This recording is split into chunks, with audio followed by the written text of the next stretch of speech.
But first up, I've been looking at all of the news over the last few months, and it's been pretty clear to my mind when you look at what's been happening in Victoria, with what's been happening to a lesser extent, but still the same in New Zealand, with what's been happening in Western Australia, with what's been happening in Queensland, and indeed what's been happening in the United States of America, that the left hate you.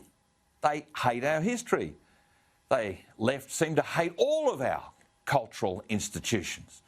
I mean, you look at the National Rugby League. Apparently they've had a 12-month dialogue with their fan base. Now, I'm a member, been a pretty lost cause this year, of the Brisbane Broncos Club, so I'm a subscriber to the National Rugby League. But what a fiasco. The premium event next week, State of Origin, Queensland versus New South Wales, being played in Adelaide. Don't ask me why, but it is.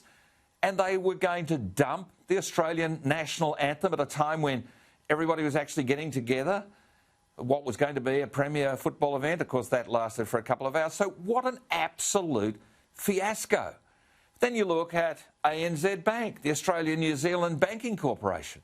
Their major shareholders include so many on the left, particularly industry super funds, who are using your money, your superannuation money that you've given to them to invest to fund their agenda of change, of changing the world around you, trying to say that they won't lend money if it doesn't meet a carbon neutral parameter. What does that mean? Are they not going to lend homes that are somewhere near the ocean because climate change is going to bring about some sort of catastrophic lifting of the seas? Are they not going to lend money for houses anywhere out in rural or regional Australia where there are large tracts of bush that, because of climate change and the Green left saying you can't do any of the fire clearing burns that have normally been done? I mean, really, what a just completely naff move by the Australia-New Zealand Banking Corporation, ANZ. The left hate you having freedom. The left hate any notions of national unity, anthems, our flags, symbols of our progress, symbols of people who've achieved that progress for that. And it's not just here in Australia, it's overseas as well, in the UK, it's happening there as well. The left want everything to change. Everything that you have thought was a mainstay, a standard, a rock on which you might want to build your own values, your family, the traditions around your family, all being threatened by this rank left, so-called progressive politics that's just pushing and shoving everybody on every front. Now, this coronavirus, this COVID-19, you couldn't have planned it better. It is the thin edge of an absolute wedge. They were going to use climate change. That was what the plan was. But, of course, they couldn't get it up to the boil fast enough. This COVID-19, this coronavirus, or as Donald Trump calls it, the China virus, the Wuhan virus, has caused lockdown, border restrictions, all of these things. So many people have accepted.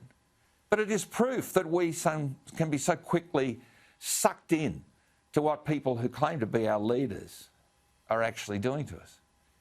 Australia, and indeed the Western world, desperately needs leaders who stand for freedom. We need leaders who trust the people. We need leaders who tax us less, who regulate us less.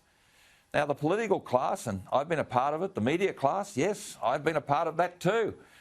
But the political class and the media elites, the big government, the big unions, the big tech, they really don't seem to care about you. They don't seem to trust you. And frankly, heaven help us if Donald Trump, no matter what you might happen to think about his brashness of style, but heaven help us if Donald Trump isn't re-elected next week in the United States.